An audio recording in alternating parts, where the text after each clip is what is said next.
बड़े प्यार सत्कार दे नाल जो इस पावन स्थान के अमृत वेले श्री गुरु ग्रंथ साहिब महाराज जी के पावन प्रकाश तो उपरंत पहला हुक्मनामा साहिब श्री मुखवाक आया है। सोरठ राग की भगत बाणी विच भगत रविदास महाराज जी का पावन शब्द उचारिया होया। इसकी कथा विचार श्रवण करके लाभ प्राप्त करो जी। एक बार प्यार नाल कह दो सतनाम श्री वाहिगुरु जी। सतनाम श्री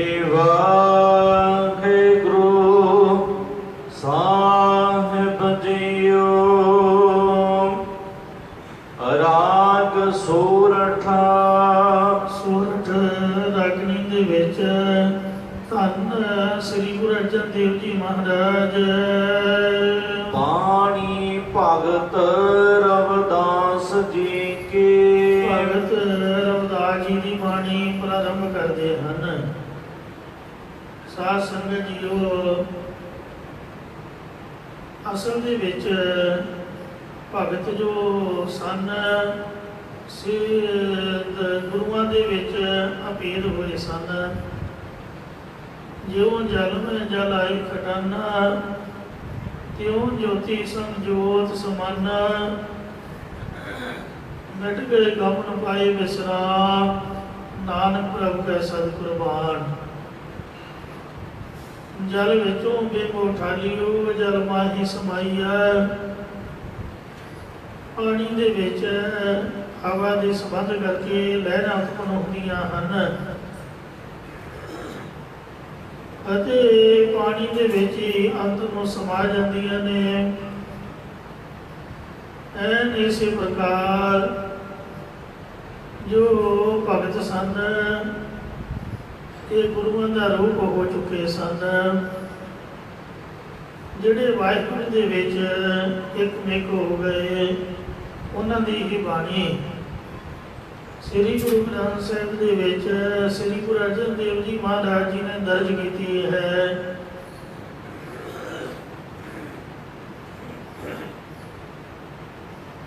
बाकी भगतां नूं जवाब दे दिता सी। लाहौर का रहने वाला भगत कान्हा जी, भगत छज्जू जी, भगत पीलू जी और भगत शाह हुसैन जी, ये चार मन्ने परमन्ने भगत सन। उस मौके ते ये जिहड़ा कान्हा सी, कान्हा इहदी जोगियां वाली अवस्था सी और इहदी 500 साल तो भी उपर उम्र सीगी। चंदू का ये दूरों नेड़ों रिश्तेदार सी। इन्हें सोचिया कि महाराज श्री गुरु ग्रंथ साहिब जी का स्वरूप लिखवा रहे ने, सानू बुलाया ही नहीं। भज्जा भज्जा नाल दे भगतां नूं इकट्ठा कीता कि चलो भाई प्यारिओ अमृतसर साहिब आपां भी बाणी लिखाईए। गुरु साहिब के चरणों विच आण हाज़र होए।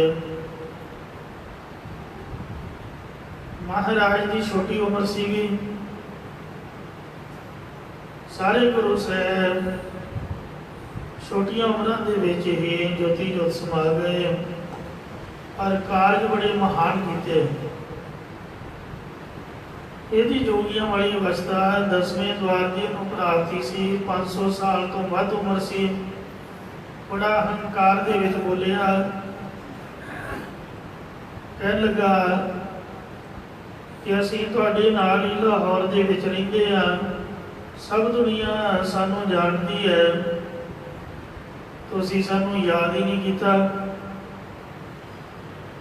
असीं सुनिया है कि आप श्री गुरु ग्रंथ साहिब महाराज जी के पावन स्वरूप तैयार कर रहे हो। ਉਹਦੇ ਵਿੱਚ ਭਗਤਾਂ ਦੀ ਬਾਣੀ ਵੀ ਦਰਜ ਕਰ ਰਹੇ ਹੋ।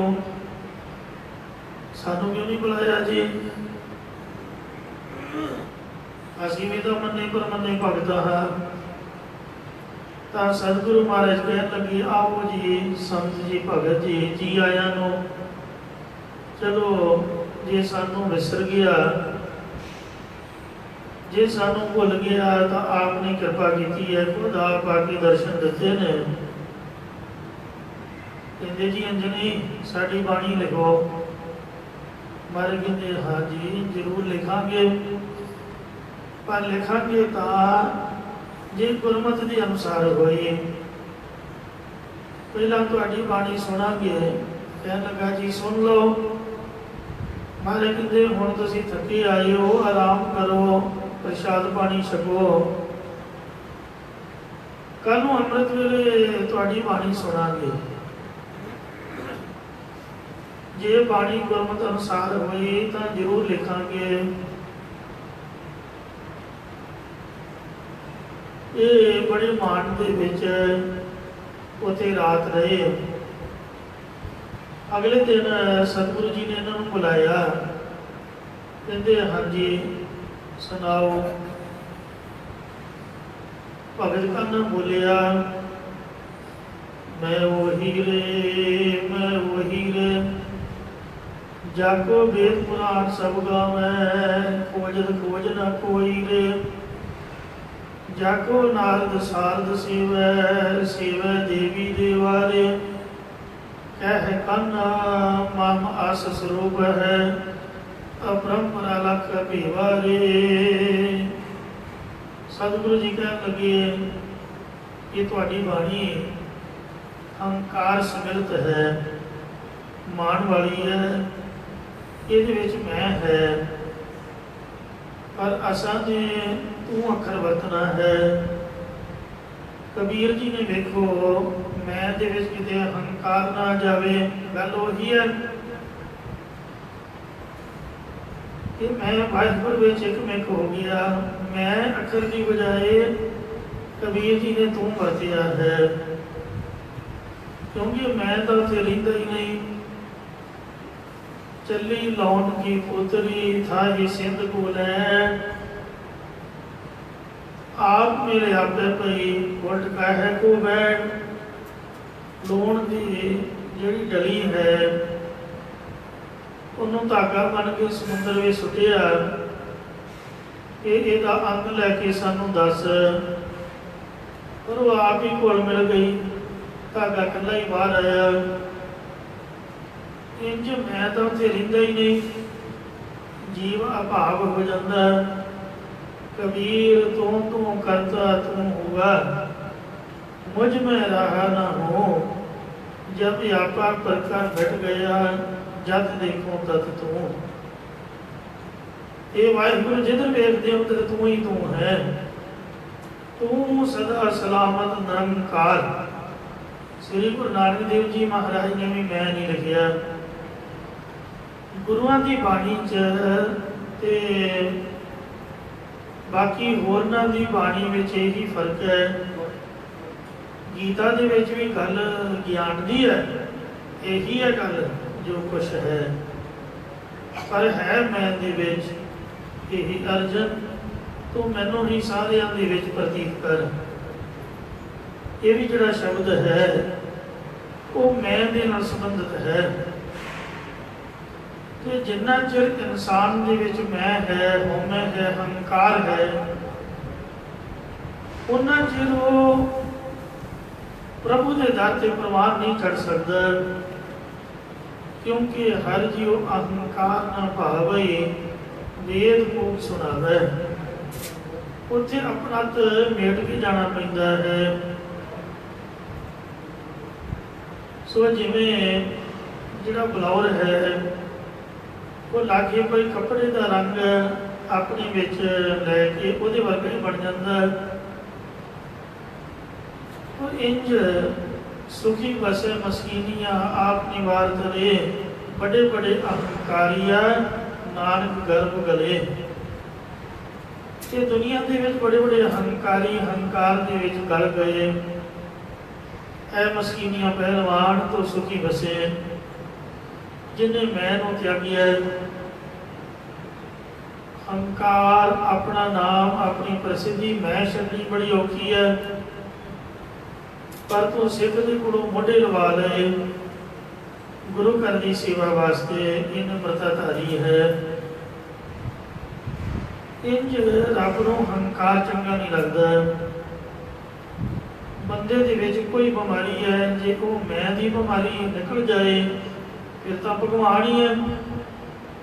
रब ने बंदा भगवान बनाया है अपने वर्गा बनाया है पर ये बीमारी करके आप प्रभु तो विछड़े हुए हाँ। श्लोक महला पहला हौं विच आया हौं विच गया हौं विच जमिया हौं विच मुआ हौं विच दत्ता हौं विच लया हौं विच खटिया हौं विच गया हौं यार हौं विच पाप पुण्य विचार हौं विच धोवे हौं विच जाति जिनसी खोवे। क्यों साध संगत जीओ हौमे कर कर जंत हो पाया। ये हौमे दे नाल ही जीव जंत पैदा हुए हैं। जो असी बोलते हाँ जो असी कहते हाँ असी तो 101% सही हाँ। कई बार किसी की गलती भी दसो अगला गुस्सा करता कि मैंने टोकिया क्यों भावें गलती होती है सानू खुद आप गुस्सा होता गलत होइए मनीदा ही नहीं कि आप गलत हाँ। वो दसन वाला कहता भी मैं सही हाँ आप कहते आप सही हाँ फिर वो यही झगड़े उत्पन्न हो रहे हैं। चार सवेरे लड़ाइयाँ जे सचमुच ही आप श्री गुरु नानक देव महाराज जी के सिख हाँ तो सच्चे पातशाह जी ने श्री जपजी साहब के विच लिखिया है कि अंत न सिफती कहन न अंत अंत न वेखन सुन न अंत अंत न जापै किया मन मंद अंत न जापै कीता आकार अंत न जापै पारावार अंत कारण केते बिन लाहे ताकि अंत न पाए जाए। जब असी जीव अंत ही नहीं लै सकते फिर आप सही किवें हो सकते हैं। चौं अन्या नूं हाथी दिखाया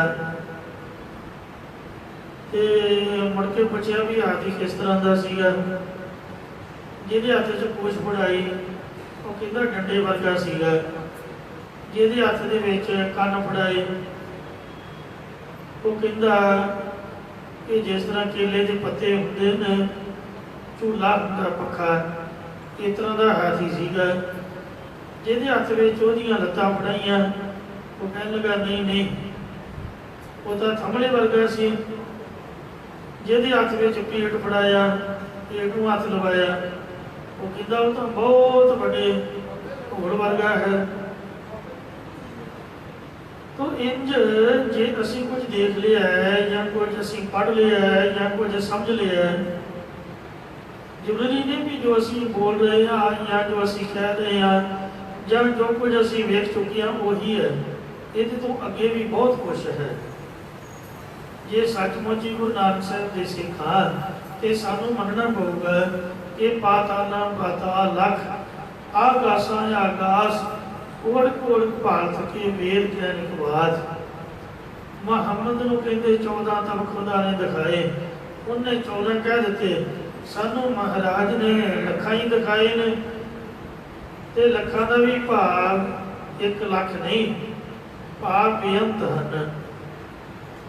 सो इत्थे बंदा आके धोखा खाता है फिर आप सिर उड़ाउंदे हाँ ये लड़ाई हुंदी झगड़ा हुंदा साडे विचारां दे नाल दूजा सहमत नहीं हुंदा वो कलेश पैदा हो जाता है। जे बंदा हथ जोड़ के नम्रता च माफ़ी मंग ले कि भाई तू ही सही है उत्थे ही लड़ाई खत्म हो जाए पर नहीं आप भला क्यों अपनी गलती मनी है। श्री गुरु ग्रंथ साहब जी के विच कान्हे की बाणी महाराज ने रिजेक्ट कर दी कहते भी नहीं लिखने ये हौमे की बदबू आ रही है सड़ियाण आ रही है हौमे ਹਉਮੈ ਦੀਰਘ ਰੋਗ ਹੈ। ਜਿਹੜਾ ਜ਼ਖਮ ਸਾਧ ਸੰਗਤ ਜੀ ਵਿਗੜ ਜਾਵੇ, ਕੀੜੇ ਪੈ ਜਾਣ, ਤੇ ਉੱਪਰੋਂ ਭਾਵੇਂ ਮਲਮ ਪੱਟੀ ਕਰਕੇ ਅਣਜਾਣ ਡਾਕਟਰ ਉਹਨੂੰ ਸਹੀ ਕਰ ਦੇਵੇ, ਪਰ ਅੰਦਰੋਂ ਅੰਦਰ ਤਾਂ ਉਹ ਹੱਡੀ ਨੂੰ ਖਾਈ ਜਾਂਦਾ, ਉਹਦੇ ਨਾਲ ਦਰਦ ਥੋੜ੍ਹਾ ਮਿਟਦੀ ਹੈ। ਕਿਉਂ? ਅਵਿਦਿਆ ਦੀਆਂ ਦਰਦਾਂ ਹੋ ਰਹੀਆਂ ਨੇ। ਬਾਹਰੋਂ ਬੰਦਾ ਵੇਖਣ ਨੂੰ ਬੜਾ ਸਾਧੂ ਹੈ, ਬੜਾ ਉੱਚਾ ਸੁੱਚਾ ਗੁਰਸਿੱਖ ਹੈ, ਪਰ ਅੰਦਰੋਂ ਅੰਦਰ ਸਾਡਾ ਘੁਣਵਾਨ ਹਉਮੈ ਨੇ ਖਾਧਾ ਹੋਇਆ, ਸਾਨੂੰ ਘੁਣ ਲੱਗਾ ਹੋਇਆ ਹੈ। ਇਹ ਦੀਰਘ ਰੋਗ ਗਲਿਆ ਸੜਿਆ ਵਿਗੜਿਆ ਹੋਇਆ ਅੰਦਰ ਦਾ ਜ਼ਖਮ ਹੈ, ਜਿਹੜਾ ਉੱਪਰੋਂ ਵੇਖਣ ਨੂੰ ਸਹੀ ਜਾਪਦਾ ਪਰ ਅੰਦਰੋਂ ਰਾਜੀ ਨਹੀਂ ਹੈ। ਜੇ ਆਪਾਂ ਨਿਮਰਤਾ ਸਹਿਤ ਗੁਰੂ ਸਾਹਿਬ ਦੀ ਬਾਣੀ ਪੜ੍ਹੀਏ, ਮਹਾਰਾਜ ਦਾ ਨਾਮ ਜਪੀਏ, ਤਾਂ ਵਾਹਿਗੁਰੂ ਗੁਰ ਮੰਤਰ ਹੈ ਜਪ ਹਉਮੈ ਕੋਈ। ਜਿਵੇਂ ਸਿਆਣੇ ਆ PGI ਵਾਲੇ ਡਾਕਟਰ ਜਾਂਦਿਆਂ ਬੰਦੇ ਨੂੰ ਹੱਥ ਨਹੀਂ ਪਾਉਂਦੇ, ਉਹਦੇ 5 ਫੁੱਟ ਦੂਰ ਰਹੋ ਬਈ, ਕੁਝ ਨਹੀਂ ਉਹਨੂੰ ਵੇਖਣਾ, ਆਪਣਾ ਟੈਸਟ ਕਰਾ ਕੇ ਲਿਆ। ਉਹ ਲਿਖਤ ਪੜ੍ਹਤ ਕਰਦੇ ਰਹਿੰਦੇ 2-2 ਮਹੀਨੇ, 4-4 ਮਹੀਨੇ, ਕਈਆਂ ਦੇ 6-6 ਮਹੀਨੇ, ਪਤਾ ਨਹੀਂ ਕਿੰਨੇ ਕੁ ਟੈਸਟ ਕਰਾਉਂਦੇ, ਫਿਰ ਅਸਲੀ ਜੜ ਲੱਭ ਕੇ ਉਹਦੀ ਦਵਾਈ ਦੇਣੀ। ਗੋਲੀ ਭਾਵੇਂ ਦੁਖੀ ਦੀ ਹੁੰਦੀ ਹੈ, ਖਾਣੀ ਇੱਕੋ ਹੀ ਕਰੂਗੀ, ਪਰ ਬਿਮਾਰੀ ਨਹੀਂ ਮੁੜਦੀ ਰਹੂਗੀ। ਸਿਆਣੇ ਡਾਕਟਰ ਦੀ ਇਹ ਨਿਸ਼ਾਨੀ ਹੈ। ਤੇ ਆ ਜਿਹੜੇ ਝੋਲੀ ਛਾਪ ਨੇ, ਝੋਲਾ ਚੁੱਕ ਕਲੀਨਿਕ ਖੋਲ ਕੇ ਬੈਠੇ ਹੋਏ, ਹਾਂਜੀ ਕੀ ਹੈ ਜੀ, ਲੂਜ਼ ਮੋਸ਼ਨ ਲੱਗੇ ਨੇ ਜੀ, ਚੰਗੀ ਤਗੜੀ ਸਟਰੋਂਗ ਦਵਾਈ ਦੇ ਕੇ ਉਹਨੂੰ ਬੰਦ ਕਰ ਦੇਣਾ, ਦੇਖਣਾ ਨਹੀਂ ਵੀ ਜੜ ਕਿੱਥੇ ਆ, ਤੇ ਫਿਰ ਉਹਨੂੰ ਤਾਂ ਬੰਦ ਕਰ ਦੇਣਾ। ਕੁਦਰਤ ਨੂੰ ਜਦ ਆਪਾਂ ਰੋਕਾਂਗੇ ਤਾਂ ਕੁਛ ਨਾ ਕੁਛ ਬੁਰਾ ਹੋਊਗਾ। ਸਾਡੇ ਸਿਆਣੇ ਲੋਕਾਂ ਨੇ ਦਰਿਆਵਾਂ ਦੇ ਵਹਾਵਾਂ ਨੂੰ ਰੋਕ ਦਿੱਤਾ, ਵਿੱਚ ਖੇਤੀ ਬਣਾ ਲਈ, ਵਿੱਚ ਘਰ ਬਣਾ ਲਏ, ਉਹਨਾਂ ਅੱਗੇ ਬੰਨ ਲਾ ਲਏ, ਪਾਣੀ ਨੂੰ ਵਸਾਇਆ, ਫਲੱਡਾਂ ਦੇ ਰੂਪ ਦੇ ਵਿੱਚ ਜ਼ਿਆਦਾ ਨੁਕਸਾਨ ਕਰਦਾ ਹੈ। ਸੋ ਕੁਦਰਤ ਦੇ ਨਿਯਮ ਦੇ ਵਿੱਚ ਵਿਘਨ ਪਾਵਾਂਗੇ, ਹੈ ਤਾਂ ਵਾਹਿਗੁਰੂ ਦਾ ਭਾਣਾ। ਜਿਹੜਾ ਸਿਆਣਾ ਡਾਕਟਰ ਹੈ ਉਹ ਕਦੀ ਵੀ ਬੁਖਾਰ ਨਹੀਂ ਲਾਉਂਦਾ, ਜਿਹੜਾ ਚੜਿਆ ਨੂੰ ਚੜਿਆ ਰਹਿਣ ਦੇ। ਬਾਹਰਲੇ ਡਾਕਟਰ ਕਦੇ ਟੀਕਾ ਨਹੀਂ ਲਾਉਣਗੇ, ਸਾਡੇ ਬੰਦੇ ਕਹਿਣਗੇ ਲਓ ਜੀ ਚੱਟ ਸੂਈ ਠੋਕ ਕੇ, ਤੇ ਇੱਕ ਬੁੱਕ ਭਰ ਕੇ ਗੋਲੀਆਂ ਦਾ ਦੇ ਦੇਣਾ, 102 ਬੁਖਾਰ ਨੂੰ ਇੱਕਦਮ ਮਾਈਨਸ ਤੇ ਲੈ ਆਉਣਾ। ਉਹ ਬੰਦੇ ਨੇ ਨਹੀਂ ਵੀ ਮਰਨਾ ਤਾਂ ਵੀ ਉਸੇ ਵੇਲੇ ਜਵਾਬ ਦੇ ਜਾਏ।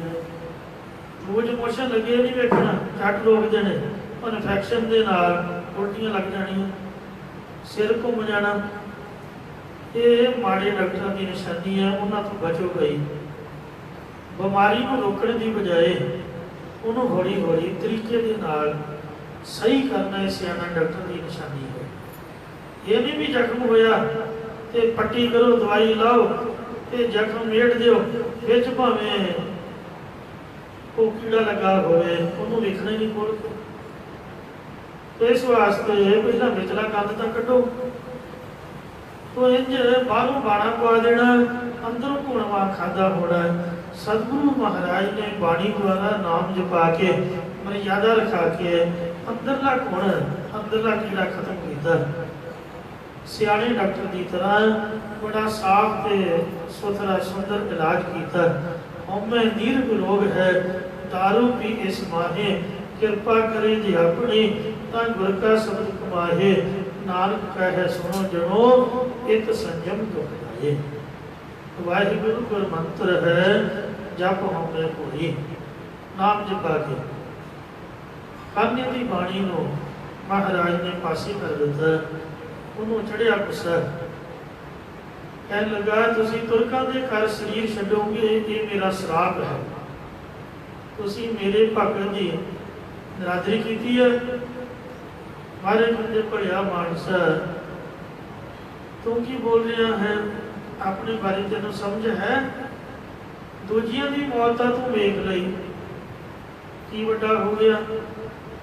ਜੇ ਤੂੰ ਅੰਤਰ ਜਾਮਨਾ ਦੇ ਨਾਲ ਸਾਰੀ ਹੋਣੀ ਨੂੰ ਜਾਣ ਲਿਆ ਹੈ ਅਸੀਂ ਤਾਂ ਆਪਣੀ ਮਰਜ਼ੀ ਦੇ ਨਾਲ ਧਰਮ ਦੀ ਰੱਖਿਆ ਵਾਸਤੇ ਸ਼ਹੀਦੀ ਪ੍ਰਾਪਤ ਕਰਨੀ ਹੈ ਤੇ ਤੁਰਕਾਂ ਦੇ ਸਿਰ ਚੜ੍ਹ ਕੇ ਆਪਣਾ ਸਰੀਰ ਭੇਟ ਕਰਨਾ, ਸ਼ਹੀਦਾਂ ਦੀ ਕੌਮ ਨੂੰ ਜਨਮ ਦੇਣਾ, ਤੈਨੂੰ ਆਪਣੀ ਮੌਤ ਦਾ ਪਤਾ? ਦੂਜਿਆਂ ਬਾਰੇ ਤੂੰ ਗੱਲਾਂ ਕਰ ਰਿਹਾ, ਜਾਂ ਫਿਰ ਤੂੰ ਵੀ ਵੇਖ ਲਈ ਰਾਹ 'ਚ ਹੀ ਮਰੂੰਗਾ, ਲਾਹੌਰ ਨਹੀਂ ਪਹੁੰਚ ਸਕੇਗਾ। ਜਿਸ 10ਵੇਂ ਦਵਾਰ ਦਾ ਮਾਣ ਕਰਦਾ ਉਹ ਤੇਰਾ ਰਸਤੇ 'ਚ ਹੀ ਫੁੱਟ ਜਾਊਗਾ। ਇੰਝ ਹੀ ਹੋਇਆ। ਤੇਜ਼ ਹਨੇਰੀ ਵਗੀ, ਰੱਥ ਦਾ ਪਹੀਆ ਟੁੱਟ ਗਿਆ ਤੇ ਅੱਗੇ ਡਿੱਗ ਕੇ ਤੇ ਸਾਧ ਸਮਝੇ ਦੇ ਉੱਤੋਂ ਦੀ ਰੱਥ ਦਾ ਪਹੀਆ ਲੰਘ ਗਿਆ, ਸਿਰ ਦੇ ਉੱਪਰ ਦੀ ਉਹ ਸਿਰ ਹੀ ਫੁੱਟ ਗਿਆ। ਗੁਰੂ ਸਾਹਿਬ ਦਾ ਭਜਨ ਸੱਤ ਹੋਇਆ। ਜਿਹੜਾ ਪੀਲੋ ਸੀ, ਪੀਲੋ ਮਹਾਰਾਜ ਨੇ ਇਹਨੂੰ ਆਖਿਆ ਭਾਈ ਤੂੰ ਸੁਣਾ ਬਾਣੀ ਆਪਣੀ। ਕਹਿੰਦਾ ਹਾਂਜੀ ਮੇਰੀ ਬਾਣੀ ਵੀ ਸੁਣੋ। ਪੀਲੋ ਅਸਾ ਨਾਲੋਂ ਸੇ ਭਲੇ ਜੰਮਦਿਆਂ ਜੋ ਹੋਏ, ਇਹਨਾਂ ਚਿੱਕੜ ਪਾਪ ਨਾ ਬੋੜਿਆ ਨਾ ਆਲੂਦ ਭਏ। ਕਹਿੰਦੇ ਸਾਡੇ ਨਾਲੋਂ ਉਹੀ ਚੰਗੇ ਜਿਹੜੇ ਜੰਮਦੇ ਮਰ ਗਏ, ਉਹਨਾਂ ਕਮ ਸੇ ਕਮ ਸੰਸਾਰ ਦੇ ਚਿੱਕੜ 'ਚ ਤਾਂ ਪੈਰ ਨਹੀਂ ਫਸਾਇਆ। ਬਾਰੇ ਕਹਿੰਦੇ ਚਿੱਕੜ ਥੋੜਾ ਗੁਰਮੁਖੋ, ਸੰਸਾਰ ਨੂੰ ਤੁਸੀਂ ਖੰਡ ਤੇ ਚਿੱਕੜ ਕਹਿ ਰਹੇ ਹੋ ਤੇ ਆਪਣੇ ਆਪ ਨੂੰ ਤੁਸੀਂ ਸੋਨਾ ਕਹਿ ਰਹੇ ਹੋ। ਇਹ ਕਿਧਰ ਦੀ ਸਿਆਣਪ ਹੈ? ਸੰਸਾਰ ਚਿੱਕੜ ਨਹੀਂ ਹੈ, ਸੰਸਾਰ ਤਾਂ ਪਰਮੇਸ਼ਰ ਦਾ ਬਾਗ ਬਗੀਚਾ ਹੈ। ਇਹਦੇ ਸੋਹਣੇ ਫੁੱਲਾਂ ਦੀ ਫੁਲਵਾੜੀ ਚੜੀ ਹੋਈ ਹੈ, ਤੁਹਾਡੀ ਨਿਗਾਹ 'ਚ ਫਰਕ ਹੈ। ਇਸ ਵਾਸਤੇ ਇਹੋ ਜਿਹਾ ਗਵਾੜੀ ਮੇਰਾ ਪ੍ਰਭ ਮਾਲੀ ਸਦਾ ਸੰਭਾਲੇ ਕੋ ਨਹੀਂ ਖਾਂਦੀ। ਇਹ 'ਚ ਵਿਸ਼ਿਆਂ ਦਾ ਚਿੱਕੜ ਨਹੀਂ ਹੈ। ਜੇ ਸੰਸਾਰ ਦੇ ਵਿੱਚ ਵਿਸ਼ੇ ਨਾ ਹੋਣ ਤੇ ਸੰਸਾਰ ਚੱਲੇ ਕਿਵੇਂ? ਕੋਈ ਵੀ ਚੀਜ਼ ਲਿਮਟ ਤੋਂ ਵੱਧ ਮਾੜੀ ਹੈ, ਪਰ ਜੇ ਲਿਮਟ ਦੇ ਵਿੱਚ ਹੈ ਤਾਂ ਫਿਰ ਦਵਾਈ ਰੂਪ ਹੈ। ਇਸ ਵਾਸਤੇ ਗ੍ਰਸਥ ਪਰਿਵਾਰ ਦੇ ਵਿੱਚ ਆਪਾਂ ਆਪਣੇ ਸਿੱਖਾਂ ਨੂੰ ਰੱਖਣਾ, ਘਰ ਬਾਰ ਨਹੀਂ ਛੱਡਣਾ। ਘਰ ਬਾਰੀ ਹੋਏ ਵਰਤਿਆ, ਘਰ ਬਾਰੀ ਸਿੱਖ ਪੈਰੀ ਪਾਇਆ। ਤੇਰੀ ਬਾਣੀ ਵੀ ਗੁਰਮਤਿ ਅਨੁਕੂਲ ਨਹੀਂ ਹੈ। ਫਿਰ ਜਿਹੜਾ ਸੱਜੂ ਸੀ, ਸੱਜੂ ਉਹਨੂੰ ਆਖਿਆ ਭਾਈ ਤੂੰ ਦੱਸ। ਉਹ ਕਹਿਣ ਲੱਗਾ ਕਹਿੰਦਾ ਕਾਗਦ ਸੰਧੀ ਪੂਤਲੀ, ਕਾਗਦ ਸੰਧੀ ਪੂਤਲੀ ਤਉ ਨ ਤ੍ਰਿਆ ਨਿਹਾਰ, ਯਉ ਹੀ ਮਾਰ ਲੈ ਜਾਵਹੀ ਯਥਾ ਕੁਲੋਚਨ ਧਾਰ। ਇਹ ਜਿਹੜੀਆਂ ਇਸਤਰੀਆਂ ਹਨ ਇਹ ਕਾਗਜ਼ਾਂ ਦੀਆਂ ਪੁਤਲੀਆਂ ਦੀ ਤਰ੍ਹਾਂ ਜਾਣੋ। ਜਿਵੇਂ ਕਿ ਬਲੋਚਾਂ ਦੀ ਧਾੜ ਇੱਥੇ ਇੰਡੀਆ ਦੇ ਵਿੱਚ ਮਾਰ ਧਾੜ ਕਰਕੇ ਲੈ ਜਾਂਦੀ ਸਭ ਕੁਛ, ਇੰਝ ਜੇ ਧਾੜ ਤੁਹਾਨੂੰ ਪੈ ਗਈ ਤੇ ਤੁਹਾਡੇ ਕੋਲੇ ਕੱਖ ਨਹੀਂ ਛੱਡੂਗੀ। ਇਸ ਲਈ ਇਸਤਰੀ ਤੋਂ ਬਚ ਕੇ ਰਹੋ, ਮਰ ਕੇ ਨਹੀਂ ਗਏ। ਇਸਤਰੀ ਜਾਤ ਦਾ ਸਤਿਕਾਰ ਕਰਨਾ ਆਪਾਂ ਸਿਖਾਉਣਾ ਹੈ। ਇਸਤਰੀ ਜਾਤ ਮਾੜੀ ਨਹੀਂ ਹੈ। ਹੁਣ ਤੁਸੀਂ ਆਪਣੇ ਘਰਾਂ ਦੇ ਵਿੱਚ ਆਪਣੀ ਮਾਂ ਦੇ ਕੋਲ ਵੀ ਤਾਂ ਰਹਿੰਦੇ ਹੋ, ਮਾਂ ਦਾ ਕਿੰਨਾ ਸਤਿਕਾਰ ਕਰਦੇ ਹੋ, ਵੀ ਤਾਂ ਇਸਤਰੀ ਹੋਈ ਹੈ ਜਿਹਨੇ ਤੁਹਾਨੂੰ ਜਨਮ ਦਿੱਤਾ। ਫਿਰ ਭੈਣ ਭਰਾਵਾਂ ਵਾਂਗ ਆਪਾਂ ਪਰਿਵਾਰ ਦੇ ਵਿੱਚ ਸਭ ਮੈਂਬਰਾਂ ਦੇ ਵਿੱਚ ਵਿਚਰਦੇ ਹਾਂ। ਮਾੜੇ ਤੋਂ ਮਾੜਾ ਬੰਦਾ ਵੀ ਆਪਣਾ ਜਿਹੜਾ ਮਨ ਹੈ ਉਹ ਖਰਾਬ ਨਹੀਂ ਕਰਦਾ, ਕਿਉਂਕਿ ਸਾਡਾ ਘਰ ਹੈ, ਸਾਡਾ ਪਰਿਵਾਰ ਹੈ, ਸਾਡੀਆਂ ਭੈਣਾਂ ਨੇ, ਸਾਡੀ ਮਾਤਾ ਹੈ। ਤੇ ਜੇ ਇੰਝ ਹੀ ਤੁਸੀਂ ਸਾਰੇ ਸੰਸਾਰ ਨੂੰ ਆਪਣਾ ਪਰਿਵਾਰ ਸਮਝ ਲਓ, ਆਪਣੀ ਨਿਗਾਹ ਹੀ ਸਾਫ਼ ਕਰ ਲਓ, ਮਾੜਾ ਵੇਖੋ ਹੀ ਨਾ, ਮਾੜਾ ਸੁਣੋ ਹੀ ਨਾ, ਮਾਨਸਿਕ ਬ੍ਰਿਤੀ ਨੂੰ ਸਥਿਤ ਰੱਖੋ, ਇਹਨੂੰ ਬੁਰੀ ਬਣ ਨਹੀਂ ਜਾਂਦੇ ਹੋ। ਸੋ ਚੰਗਾ ਵੇਖੋ, ਚੰਗਾ ਸੁਣੋ ਤੇ ਚੰਗਾ ਸਮਝੋ। ਪਰ ਤੇਰੇ ਰੂਪ ਨਾ ਵੇਖਿਆ ਨੇਤਰ, ਮਾੜੀ ਨਿਗਾਹ ਇਹ ਖਤਮ ਕਰ ਦਿਓ, ਆਪਣੇ ਆਪ ਹੀ ਸਭ ਕੁਝ ਚੰਗਾ ਹੈ। ਇਸ ਵਾਸਤੇ ਕਹਿੰਦੇ ਵੀ ਤੇਰੀ ਬਾਣੀ ਵੀ ਗੁਰਮਤਿ ਅਨੁਕੂਲ ਨਹੀਂ ਹੈ। ਫਿਰ ਸ਼ਾਹ ਹੁਸੈਨ ਬੋਲਿਆ, ਕਹਿੰਦਾ ਮਹਾਰਾਜ ਮੇਰੀ ਬਾਣੀ ਤੁਸੀਂ ਸੁਣੀ ਹੋਈ ਨਹੀਂ, मैं कहते चंगा भाई तू सुना। तो कहने लगा चुप बेड़िया चुप बेड़िया बोलन दी नहीं जाए बेड़िया सजना बोलन दी जाए नाही अंदर बाहर हिका साई। महाराज ने मुख दे को रुमाल लैके हसदिया होया मुस्कुराउंदिया भजन किया। कहते दूजिया तो कह रहे हो तुम चुप करो आप तो बोली जा रहे हो तू भी चुप ही किया रो पासे हो बैठ जा।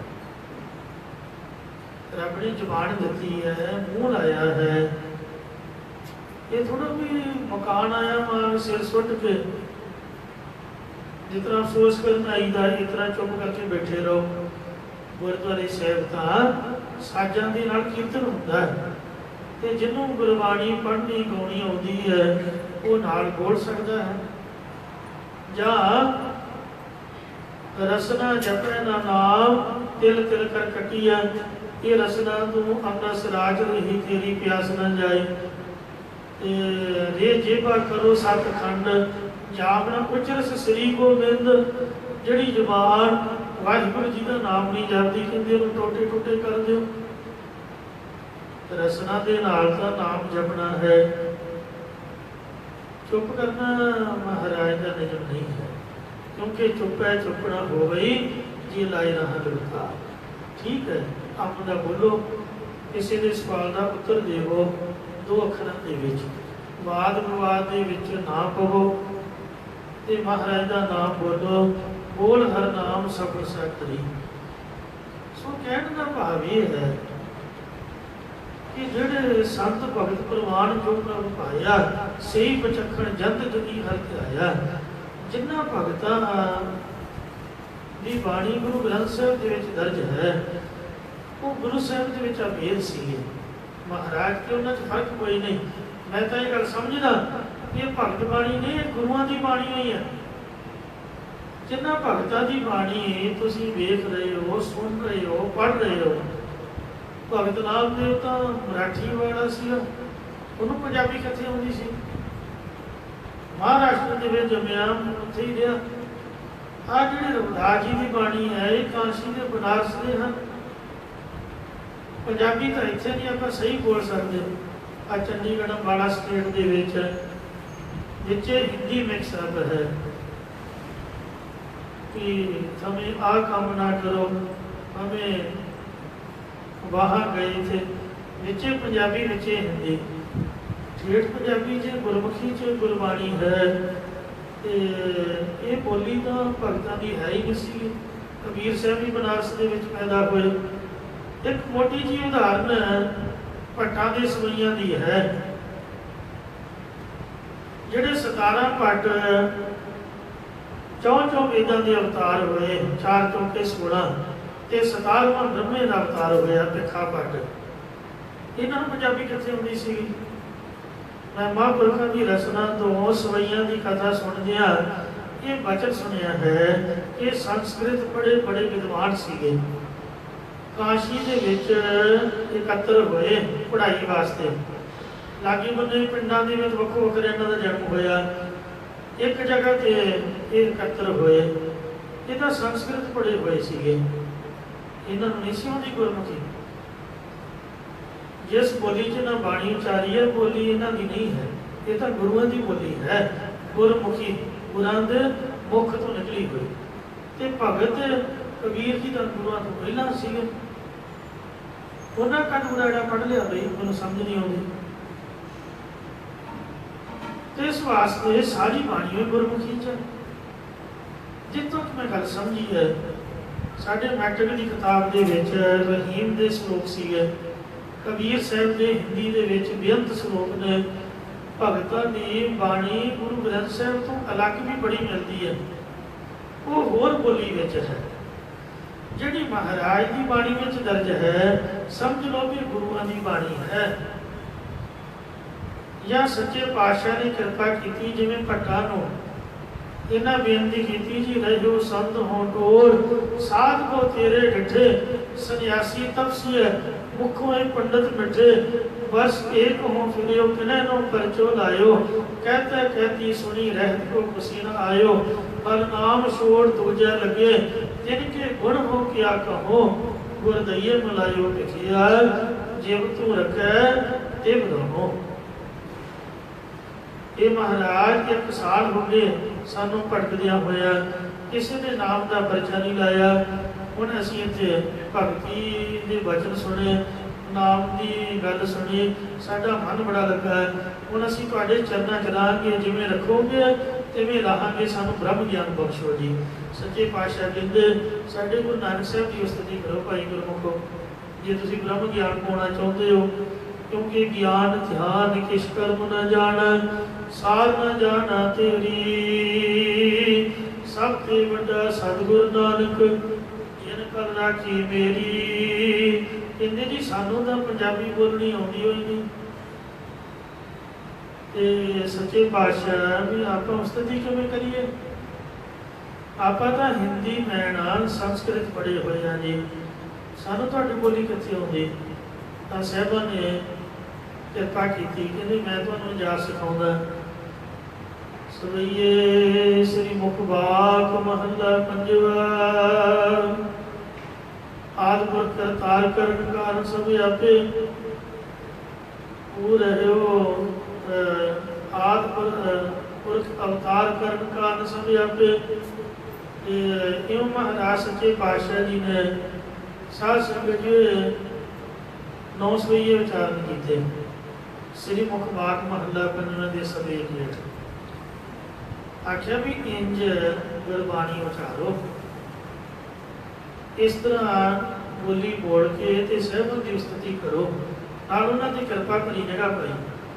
उन्हां नूं गुरमुखी अखर तां सपुर्ण हो गए, पंजाबी बोलण दी जाच तां आ गई, ते पर देह दी हंगता होण करके अजे बाणी सपुर्ण नहीं सी हुई। क्योंकि धुर की बाणी अहंकार वाले शरीर से सपुर नहीं होते।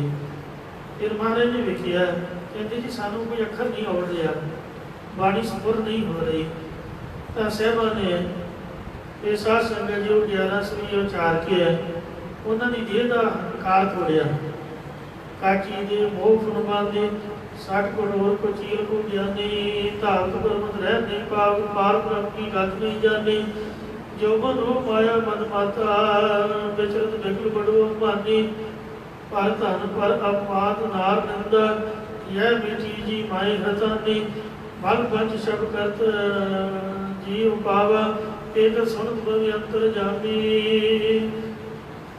आयो शरण दीन दुख भंजन, राख लियो नानक के स्वामी। महाराज ने उन्होंने देह का अहंकार कटिया, अपराध कटी, ध्याता ध्यान से ज्ञाता ज्ञान गे दी त्रिकुटी मेट गए, ते प्रभु दे विच भेदता जन कराई।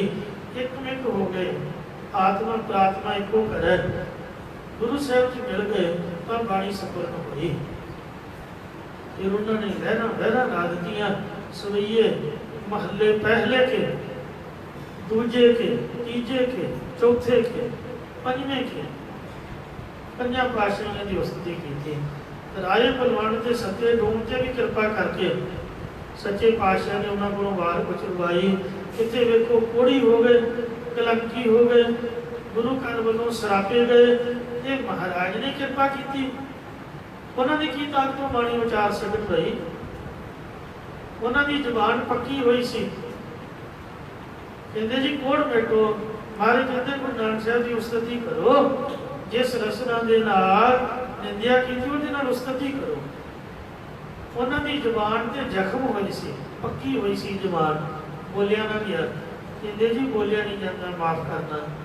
सतगुरु ने कृपा करी जगह पाई, उन्होंने जबान चलाई,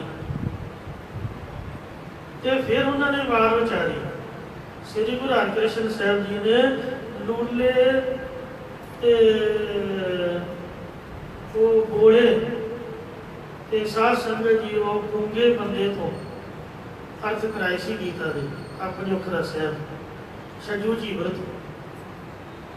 उन्होंने क्यों दस सीगा क्यों जिन्नी भी भगतां की बाणी है ਇਹ ਮਹਾਰਾਜ ਸੱਚੇ ਪਾਤਸ਼ਾਹ ਜੀ ਦੀ ਆਪਣੀ ਹੀ ਬਾਣੀ ਹੈ, ਭਗਤਾਂ ਦੇ ਨਾਮ ਤੇ ਦਰਜ ਕੀਤੀ ਹੈ। ਇਹ ਵੀ ਇਤਿਹਾਸ ਵਿੱਚ ਜ਼ਿਕਰ ਹੁੰਦਾ ਹੈ ਕਿ ਭਾਈ ਗੁਰਦਾਸ ਸਾਹਿਬ ਜੀ ਨੇ ਜਦ ਵੇਖਿਆ ਕਿ ਮਹਾਰਾਜ ਨੇ ਸ੍ਰੀ ਰਾਗ ਦੀ ਵਾਰ ਸੰਪੂਰਨ ਕੀਤੀ ਹੈ, ਉਸ ਤੋਂ ਬਾਅਦ ਸ੍ਰੀ ਰਾਗ ਕਬੀਰ ਜੀ का एक स्वान कहकर गावना, जननी जानत सुत बड़ा होता है, इतना को न जाने जे जन के नमद कटता है। रहाओ मोर मोर कर अदक लाड़ धर, एकत ही जमराव हसै, ऐसा तै जग भरम लाया, कैसे बुझे है जा मोहा है माया। जद भाई गुरदास साहब ने देखा भी कभी कबीर का नाम आ रहा, कभी रविदास का, कभी नामदेव का, कोई भगत देखता रहा नहीं। जिंदे महाराज भगतां की बाणी दर्ज करवा रहे हो तो भगत का कोई दर्शन दे नहीं रहा। सच्चे पातशाह कहने लगे इंज करी, कल नूं तूं अपने आने वाले समय नालों कुछ टाइम पहला आ गया।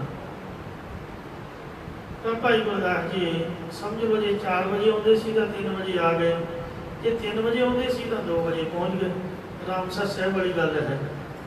उत्थे जब महाराज का सरूप लिख रहे सी, एक भाई गुरदास का तंबू सीगा, एक गुरु साहब का तंबू सी, एक जिहदे विच लिखाई हो रही सी श्री गुरु ग्रंथ साहब का तंबू सी। जब भाई गुरदास जी अपने तंबू विचों बाहर निकल के गुरु साहब के दर्शनों वाल 1 घंटा पहला आए तो सारे जिन्ने भगत सीगे 15 के 15 ही वो सारे भाई साहब को मिले, फतेह सांझी हुई, राम नाम वाहिगुरु वाहिगुरु आख्या कि गुरमुखो इतों की संगत है, पहला आपके कभी दर्शन नहीं हुए, संगत किहड़े इलाके तो आई है, बाकी इत्थे तां सबना नूं रोक है, संगतां नूं हुक्म है कि वो दरबार साहब हरमंदिर साहब ही रहन, रामसर साहब इत्थे ना होण, आप जी किवें दर्शन करना है। तो कबीर साहब कहने लगे भी मैं कबीर हाँ जी, मैनू सारे कबीर कहते हैं, आ नामदेव है, आ रविदास है, आ धन्ना है, आ देखो त्रिलोचन जी है, आ सैन जी है, सारिया की पहचान कराई। इतने किवें दर्शन होंगे, कहते असीं अमृत वेले गुरु अर्जन साहब के दर्शन करन आउंदे आ, गुरु साहब साथों बाणी सुनते हैं ते गुरमत के अनुसार कृपा करके कुछ रवाते हैं, वो बाणी फिर तुहाडे पासों रखवाते हैं। ये तो हुई श्रद्धा वाली साखी।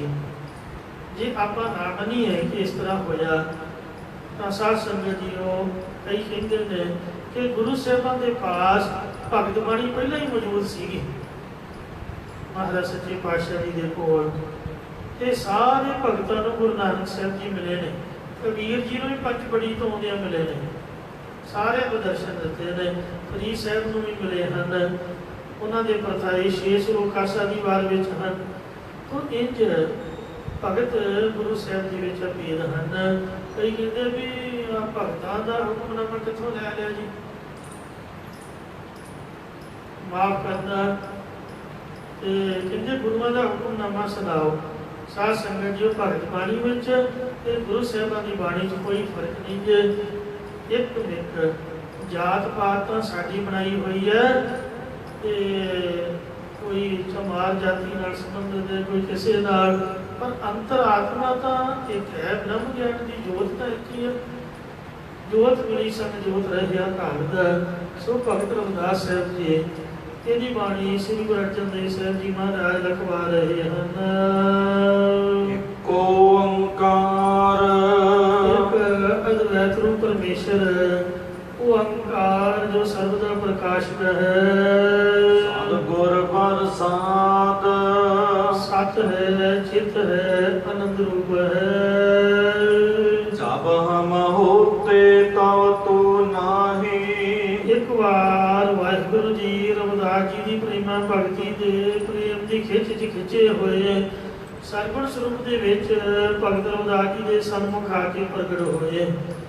जब रविदास जी चरणों से नमस्कार करने उठे तो परमेश्वर ने भगत जी को परखण वास्ते कि देखिए ये ਅੰਦਰ ਜੀਵਨੇ ਦਾ ਭਾਂਡਦਾ ਨਹੀਂ, ਤੇ ਲੋਕਾਂ ਦੇ ਵਿੱਚ ਪਏ ਹੋਏ ਜਾਤੀ ਵਿਤਕਰੇ ਨੂੰ ਮਿਟਣ ਵਾਸਤੇ ਜਾਣ ਕੇ ਵਿਅੰਗ ਦੁਆਰਾ ਕਥਨ ਕੀਤਾ। ਕਹਿਣ ਲੱਗੇ ਰਵਿਦਾਸ ਤੂੰ ਤਾਂ ਚਮਾਰ ਹੈ, ਸਾਨੂੰ ਭੇਟ ਦੇਵੇਂਗਾ, ਇਸ ਲਈ ਸਾਡੇ ਚਰਨੀ ਹੱਥ ਨਾ ਲਾਵੀਂ, ਪਰੇ ਹੋ ਕੇ ਗੱਲ ਕਰ। ਇਹ ਸੁਣ ਕੇ ਰਵਿਦਾਸ ਜੀ ਨੇ ਕਿਹਾ, हे ਪਰਮੇਸ਼ਰ, ਅਜੇ ਵੀ ਤੇਰੇ ਤੇ ਮੇਰੇ 'ਚ ਚਮਿਆਰਪੁਣਾ ਰਹਿ ਗਿਆ, ਕਿਉਂਕਿ ਹੁਣ ਤਾਂ ਆਪਣੀ ਏਕਤਾ ਹੋ ਚੁੱਕੀ ਹੈ, ਤੇ ਬਾਕੀ ਜੇ ਚਮਾਰ ਮਾਂ ਦਿੱਤੀ ਹੈ ਤੇ ਮੇਰਾ ਤਾਂ ਕੋਈ ਕਸੂਰ ਨਹੀਂ, ਮੇਰੀ ਕੋਈ ਮਰਜ਼ੀ ਨਹੀਂ, ਤੂੰ ਹੀ ਹੈ ਜਿਹੜੀ ਮਰਜ਼ੀ ਮਾਂ ਦੇ ਦੇਵੇ। ਇਸ ਵਾਸਤੇ ਮਹਾਰਾਜ ਮੈਂ ਤੇਰੇ 'ਚ ਭੇਦ ਹੋ ਚੁੱਕਾ। ਇੱਕ ਤਾਂ ਭਗਤ ਫਰਮਾਨ ਕਰਦੇ ਨੇ, ਆਪ ਤੋਂ ਹੀ ਮੈਂ ਨਾਹੀ, ਪਿਆਰ ਨਾਲ ਸੁਣੋ ਜੀ। ਜਬ ਹਮ ਹੋਤੇ ਤਬ ਤੋਂ ਨਾਹੀ। ਮਹਾਰਾਜ ਜਦ ਤੱਕ ਅਸੀਂ ਹੰਤਾ ਮਮਤਾ ਦੇ ਸਹਿ ਦੇ ਅਭਿਮਾਨੀ ਹੁੰਦੇ ਸੀ, ਤਦ ਤੁਸੀਂ ਸਾਨੂੰ ਪ੍ਰਾਪਤ ਨਹੀਂ ਸੀ ਹੋਏ। ਅਬ ਤੋਂ ਹੀ ਮੈਂ ਨਾਹੀ। ਹੁਣ ਜਦ ਸਤਿਗੁਰਾਂ ਨੇ ਮੇਰੀ ਹੰਤਾ ਮਮਤਾ ਔਰ ਅੰਦਰੋਂ ਦੇਹ ਅਧਿਆਸ ਮੇਟ ਦਿੱਤਾ, ਤਾਂ ਉਸ ਵੇਲੇ ਪਤਾ ਲੱਗਿਆ ਕਿ ਤੁਸੀਂ ਹੀ ਸਾਰਿਆਂ ਦੇ ਸਾਚੀ ਰੂਪ ਹੋ। ਇਹ ਮੇਰੇ ਸਰੀਰ ਵਿੱਚ ਹਉਮੈ ਰਹੀ ਹੋਈ ਨਹੀਂ ਕਿ ਮੈਂ ਦੇਹ ਹਾਂ। ਇਸੇ ਪ੍ਰਕਾਰ ਜਬ ਹਮ ਹੋਤੇ ਤਬ ਤੋਂ ਨਾਹੀ। ਸੋ ਜਦ ਮੈਂ ਸੀਗਾ ਉਦੋਂ ਤੂੰ ਨਹੀਂ ਸੀ। ਅਬ ਤੋਂ ਹੀ ਮੈਂ ਨਾਹੀ। ਹੁਣ ਜਦ ਤੂੰ ਗਿਆਨ ਅਵਸਥਾ 'ਚ ਪ੍ਰਾਪਤ ਹੋਇਆ ਤਾਂ ਮੇਰੇ 'ਚ ਹੰਤਾ ਮਮਤਾ ਦੇ ਕਾਰਨ ਨਹੀਂ ਰਹੇ, ਤੇ ਮੈਂ ਆਪ ਜੀ ਦੇ ਨਾਲ ਕਾਰਨ ਦੀ ਤਰ੍ਹਾਂ ਇੱਕ ਰੂਪ ਹੋ ਗਿਆ ਹੈ। ਭਗਵਾਨ ਜੀ ਨੇ ਕੌਤਕ ਵਾਸਤੇ ਆਖਿਆ ਕਿ ਤੂੰ ਤਾਂ ਗਿਆਨੀ ਹੈ, ਤੂੰ ਜੀਵ ਹੈ। ਤਾਂ ਰਵਿਦਾਸ ਜੀ ਨੇ ਕਿਹਾ ਜੇ ਮੈਂ ਗਿਆਨੀ ਹਾਂ, ਜੀਵ ਹਾਂ, ਤਾਂ ਆਪ ਜੀ ਦਾ ਆ ਕੇ ਮਿਲਣਾ ਵਿਅਰਥ ਹੈ। ਜੇ ਆਪ ਜੀ ਮਿਲੇ ਹੋ ਤਾਂ ਆਪ ਜੀ ਦੇ ਐਸੇ ਬਚਨ ਕਹਿਣੇ ਠੀਕ ਨਹੀਂ ਨੇ। ਭਗਵਾਨ ਜੀ ਨੇ ਕਿਹਾ ਕਿ ਫਿਰ ਤੂੰ ਆਪਣੇ ਆਪ ਨੂੰ ਕੀ ਸਮਝਦਾ? ਤਾਂ ਭਗਤ ਜੀ ਕਹਿਣ ਲੱਗੇ, ਜੋ ਆਪ ਜੀ ਦੇ ਗਿਆਨੀ ਭਗਤ ਆਪਣੇ ਆਪ ਨੂੰ ਨਿਸ਼ਚੈ ਕਰਦੇ ਕਿ ਅਸੀਂ ਆਪ ਜੀ ਦਾ ਹੀ ਸਰੂਪ ਹਾਂ, ਉਹੀ ਮੈਂ ਨਿਸ਼ਚੈ ਕਰਦਾ ਹਾਂ। ਹੁਣ ਅੱਗੇ ਭਗਤ ਜੀ ਦਾ ਪ੍ਰਮਾਣ ਦਿੰਦੇ ਨੇ, ਅਨਲ ਆਗਮ ਜੈਸੇ ਲਹਿਰ ਮੈਂ ਉਦਤ। ਜਿਸ ਤਰ੍ਹਾਂ ਅਨਲ ਪਾਉਣ ਗਮਤਾ ਤੋਂ ਰਹਿਤ ਛੱਡ ਕੇ, ਭਾਵ ਹਵਾ ਦੇ ਅਤਿਅੰਤ ਵੇਗ ਨਾਲ ਚੱਲਣ ਤੋਂ ਸਮੁੰਦਰ ਦੇ ਜਲ ਵਿੱਚ ਤਿਰੰਗਾ ਲਹਿਰਾਂ ਉੱਠਦੀਆਂ ਨੇ। ਮਹਾ ਭਾਵ ਵੱਡੇ ਸਮੁੰਦਰ ਵਿੱਚ ਪਾਉਣ ਦੇ ਨਾਲ ਭਾਰੀ ਲਹਿਰਾਂ ਉੱਠਦੀਆਂ ਨੇ। ਜਲ ਕੇਵਲ ਜਲ ਮਾਹੀ। ਪਰੰਤੂ ਪਾਣੀ ਵਿੱਚ ਮਿਲ ਕੇ ਸਿਰਫ ਪਾਣੀ ਰੂਪੀ ਹੋ ਜਾਂਦੀਆਂ ਨੇ। ਇਸੇ ਪ੍ਰਕਾਰ ਇਹ ਹਰੀ ਜੀਓ ਅਨਲ ਆਗਮ ਜੈਸੇ ਲਹਿਰ ਮੈਂ ਉਦਤ। ਤੁਸੀਂ ਸਮੁੰਦਰ ਦੇ ਜਲ ਦੀ ਨਿਆਈ ਹੋ, ਤੇ ਤੁਹਾਡੇ ਵਿੱਚ ਮਾਇਆ ਰੂਪ ਪਾਉਣ ਦੀ ਉਪਾਧੀ ਕਰਕੇ ਜੀਵ ਰੂਪ ਲਹਿਰਾਂ ਪੈਦਾ ਹੁੰਦੀਆਂ ਨੇ। ਪਰੰਤੂ ਮਾਇਆ ਉਪਾਧੀ ਦੀ ਨਿਵਰਤੀ ਤੋਂ ਕੇਵਲ ਤੂੰ ਜਲ ਰੂਪ ਹੀ ਹੈ, ਤੇ ਅੰਤ ਨੂੰ ਜੀਵ ਰੂਪ ਪਾਣੀ ਦੀਆਂ ਲਹਿਰਾਂ ਤੇਰੇ ਵਿੱਚ ਲੈ ਹੋ ਕੇ ਸ਼ੁੱਧ ਸਰੂਪ ਬ੍ਰਹਮ ਤੇਰਾ ਹੀ ਰੂਪ ਹੋ ਜਾਂਦੀਆਂ। ਜਿਵੇਂ ਸੋਨੇ ਦੇ ਗਹਿਣੇ ਸੋਨੇ ਤੋਂ ਵੱਖਰੇ ਨਹੀਂ ਹੁੰਦੇ, ਮਿੱਟੀ ਦੇ ਬਰਤਨ ਮਿੱਟੀ ਤੋਂ ਵੱਖਰੇ ਨਹੀਂ ਹੁੰਦੇ। ਜੈਸੇ ਉਦਤ ਜਲ ਮਾਹੀ ਅਨਲ ਅਗਮ ਲਹਿਰ ਕੇਵਲ ਜਲ ਭਏ। ਇਹੋ ਜਿਹਾ ਭਾਵ ਇਸੇ ਤਰ੍ਹਾਂ ਹੀ ਬ੍ਰਹਮ ਰੂਪ ਸਮੁੰਦਰ ਦੇ ਪਾਣੀ ਦੇ ਵਿੱਚ ਮਾਇਆ ਦੇ ਪਾਉਣ ਦੀ ਤਰ੍ਹਾਂ ਗਮਤਾ ਤੋਂ ਰਹਿਤ ਵਗ ਕੇ ਅਨੇਕਾਂ ਜੀਵ ਰੂਪ ਲਹਿਰਾਂ ਪੈਦਾ ਕਰ ਦਿੱਤੀਆਂ। ਪਰੰਤੂ ਲਹਿਰਾਂ ਕੇਵਲ ਬ੍ਰਹਮ ਸਰੂਪ ਸਮੁੰਦਰ ਦਾ ਸਰੂਪ ਰੂਪੀ ਪਾਣੀ ਹੀ ਹੁੰਦੀਆਂ ਨੇ। ਕੇਵਲ ਮਾਇਆ ਦੀ ਉਪਾਧੀ ਕਰਕੇ ਲਹਿਰਾਂ ਦੀ ਨਿਆਈ ਜੀਵ ਪ੍ਰਤੀਤ ਹੋ ਰਹੇ ਨੇ। ਜਲ ਕਰ ਪਿਆਰ ਫੇਨ ਬੁੱਧ ਬੁਦਾ, ਜਲ ਤੇ ਬਿਨ ਨ ਹੋਈ। ਜਲ ਤੇ ਤਰੰਗ ਹੈ ਤਰੰਗ ਤੇ ਹੈ ਜਲ, ਕਹਿਨ ਸੁਣਨ ਕੋ ਦੂਜਾ। ਇਸੇ ਪ੍ਰਕਾਰ ਵਿਚਾਰ ਮਾੜਾ ਦੇ ਵਿੱਚ ਵੀ ਅਨਾਥ ਕਵੀ ਦੇ ਬਚਨ ਨੇ। ਉਹ ਲਿਖਦਾ, ਹਉ ਅੰਬੋਧ ਅਨੰਤ ਗਦ, ਪਰਸਿਓ ਚਿਤ ਸਮੀਰ। ਬਹੁ ਕਰੋੜ ਤਾਮੇ ਉਠੀ ਨਾਨਾ ਰੂਪ ਸਰੀਰ। ਚਿਤ ਬਾਤ ਭਇਓ ਸਾਧ ਅਗ, ਜੀਵ ਲਹਿਰ ਪਈ ਲੀਨ। ਕੇਵਲ ਰੂਪ ਆਨੰਦ ਹੋ। ਰਹਿਓ ਅਸੁਭ ਸੁਭਹੀਨ। ਉਹ ਸਾਰੇ ਸਰੀਰ ਵਾਸ਼ਨਾ ਦੀ ਹਵਾ ਕਰਕੇ ਉਤਪੰਨ ਹੋਏ ਲਹਿਰਾਂ ਦੀ ਤਰ੍ਹਾਂ, ਤੇ ਜਦ ਕਰਮਾਂ ਦਾ ਭੋਗ ਲੈਂਦੇ ਤੇ ਫਿਰ ਵਾਹਿਗੁਰੂ ਵਿੱਚ ਭੇਦ ਹੋ ਜਾਂਦੇ ਹਨ। ਮਾਧਵੇ ਇਹ ਮਾਇਆ ਦੇ ਪਤੀ ਪਰਮੇਸ਼ਰ ਵਾਹਿਗੁਰੂ ਅਕਾਲ ਪੁਰਖ ਜੀਓ, ਕਿਆ ਕਹੀਐ ਭ੍ਰਮ ਐਸਾ।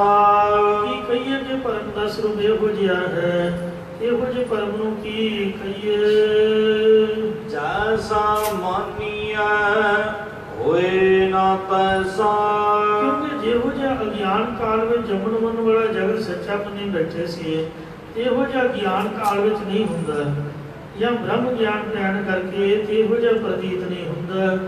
ਅਰਥਾਤ ਜਿਵੇਂ ਕਿਸੇ ਵਸਤੂ ਨੂੰ ਮੰਨਿਆ ਹੋਵੇ, ਉਹ ਵਸਤੂ ਉਹੋ ਜਿਹੀ ਨਾ ਹੋਵੇ, ਭਾਵ ਪ੍ਰਤੀਤ ਕੁਝ ਹੋਰ ਹੋਵੇ ਤੇ ਅਸਲੀਅਤ ਕੁਝ ਹੋਰ ਹੋਵੇ, ਉਹਨੂੰ ਭਰਮ ਕਹੀਦਾ ਹੈ। ਜਿਵੇਂ ਹਨੇਰੇ 'ਚ ਪਈ ਤਾਂ ਹੁੰਦੀ ਹੈ ਰੱਸੀ ਤੇ ਜਾਪਦੀ ਹੈ ਸੱਪ, ਪਰ ਚਾਨਣ ਕਰਕੇ ਵੇਖੀਏ ਤਾਂ ਉਹ ਸੱਪ ਨਹੀਂ ਹੁੰਦਾ, ਬਲਕਿ ਰੱਸੀ ਦਾ ਹੀ ਕੁੰਡਲ ਜਿਹਾ ਪਿਆ ਹੁੰਦਾ। ਦੂਰੋਂ ਦਰਖਤ ਹਿਲਦੇ ਹੋਣ ਰਾਤ ਦੇ 12 ਵਜੇ, ਜਾਪਦਾ ਵੀ ਬੰਦੇ ਆ ਰਹੇ ਨੇ, ਕਿਤੇ ਰੋਟੀ ਨਾ ਲੈਣ, ਉਹ ਬੰਦੇ ਦੇ ਦਿਲ ਦੀ ਧੜਕਣ ਤੇਜ਼ ਹੋ ਜਾਂਦੀ। ਜਦ ਲਾਗੇ ਜਾ ਕੇ ਵੇਖੀਦਾ ਤੇ ਹੁੰਦੇ ਦਰਖਤ ਨੇ। ਇੰਜ ਇਹ ਭਰਮ ਹੈ। ਜਿਸ ਸਮੇਂ ਸੰਤ ਗਿਆਨੀ ਸੁੰਦਰ ਸਿੰਘ ਜੀ ਪਟਿਆਲੇ ਸ਼ਹਿਰ ਵਿੱਚ ਨਿਰਮਲ ਅਖਾੜੇ ਵਿੱਚ ਕਥਾ ਕਰਦੇ ਹੁੰਦੇ ਸਨ, ਉੱਥੇ ਉਸ ਵੇਲੇ ਸੰਤ ਸੋਹਣਦਾਸ ਜੀ ਇੱਕ ਤਲਾਬ ਦੇ ਕੰਢੇ ਤੇ ਕੁਟੀਆ ਬਣਾ ਕੇ ਰਹਿੰਦੇ ਸਨ। ਉਹਨਾਂ ਨੇ ਸੰਤ ਗਿਆਨੀ ਸੁੰਦਰ ਸਿੰਘ ਜੀ ਦੇ ਕੋਲੋਂ ਪੁੱਛਿਆ ਕਿ ਮਹਾਂਪੁਰਸ਼ੋ, ਭਰਮ ਕਦੋਂ ਹੁੰਦਾ ਹੈ?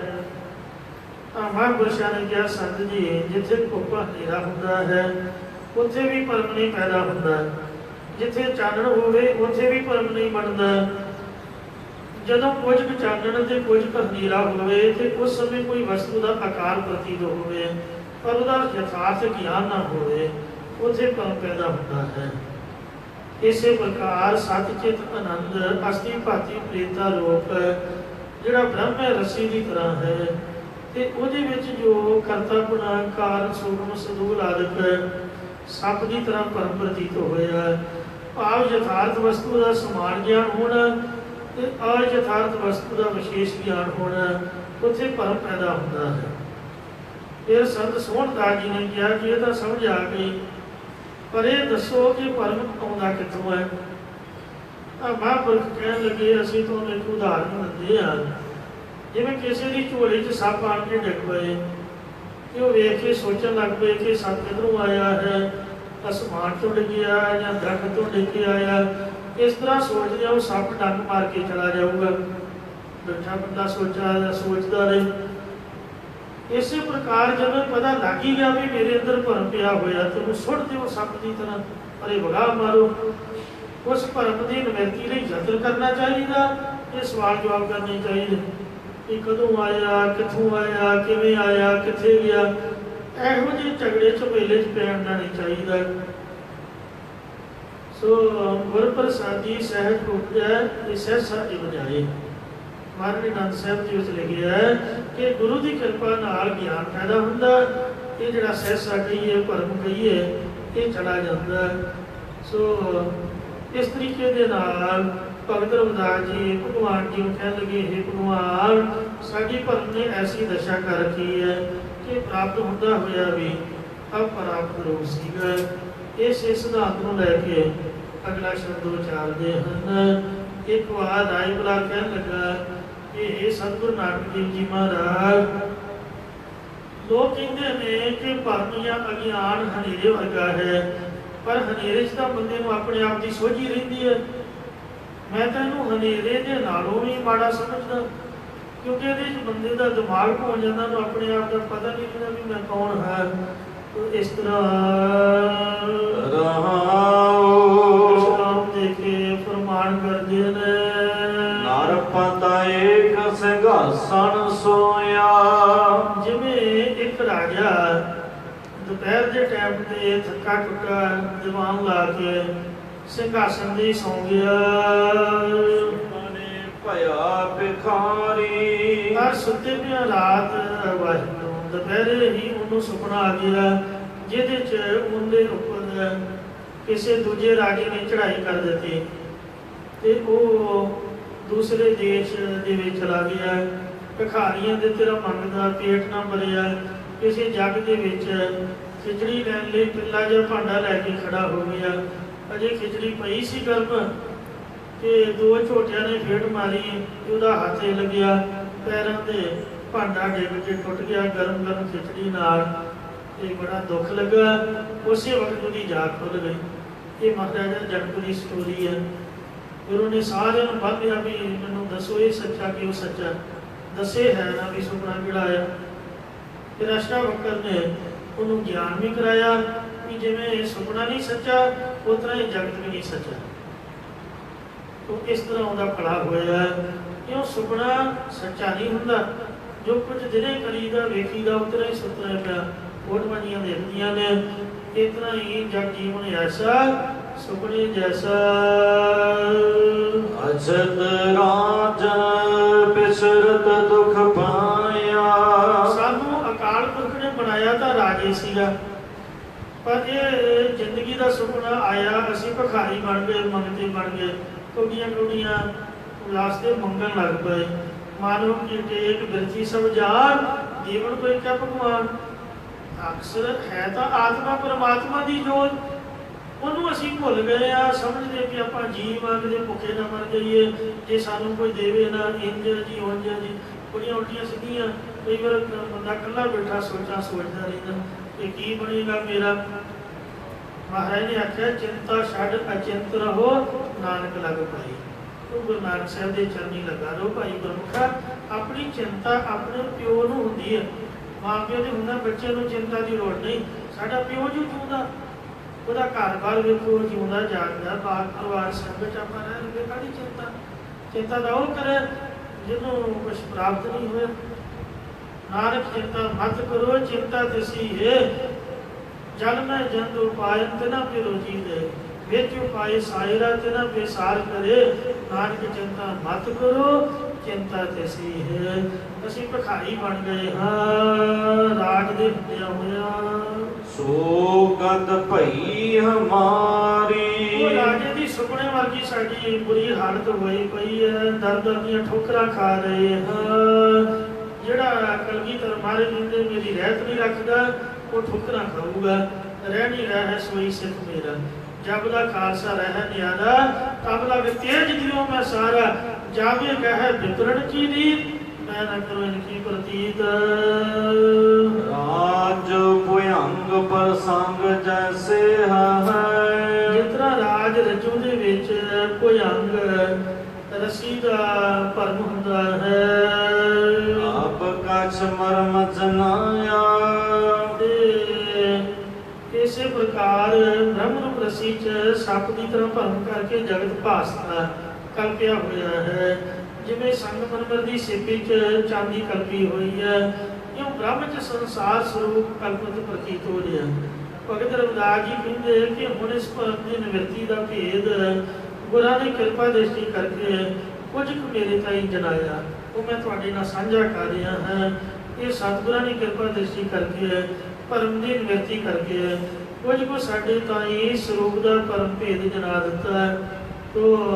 ਤਾਂ ਅਸੀਂ ਤੁਹਾਨੂੰ ਇਹ ਦੱਸਦੇ ਹਾਂ ਕਿ ਜੀਵ ਰੂਪ ਬਾਦਸ਼ਾਹ ਅੰਤਿ ਕਲੁਪ ਸੰਘਾਸਨ ਤੇ ਅਵਿਦਿਆ ਦੀ ਨੀਂਦ 'ਚ ਸੁੱਤਾ ਸੰਸਾਰ ਦਾ ਸੁਪਨਾ ਵੇਖ ਰਿਹਾ। ਬਾਦਸ਼ਾਹ ਤੋਂ ਭਿਖਾਰੀ ਬਣਨ ਦੀ ਤਰ੍ਹਾਂ ਬ੍ਰਹਮ ਸਰੂਪ ਹੁੰਦਿਆਂ ਆਪਣੇ ਆਪ ਨੂੰ ਕਰਤਾ ਭੋਗਦਾ ਜੰਮਣ ਮਰਨ ਵਾਲਾ ਜੀਵ ਨਹੀਂ ਬੈਠਾ ਤੇ ਅਕਸ਼ਰ ਰਾਜ ਬੇਸ਼ਰਤ ਦੁੱਖ ਪਾਇਆ।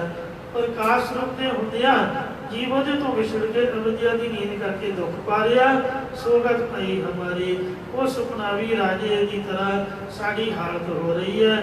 ਇਹ ਭੇਦ ਵਾਲਾ ਬਚਨ ਸੱਪ ਦੇ ਰੱਸੀ ਵਾਲਾ ਤੇ ਦੂਸਰਾ ਪ੍ਰਕਾਸ਼ ਵਾਲਾ, ਇਹ ਤੁਹਾਨੂੰ ਵਾਹਿਗੁਰੂ ਦੀ ਕਿਰਪਾ ਨਾਲ ਸਰਵਣ ਕਰਵਾਇਆ ਹੈ।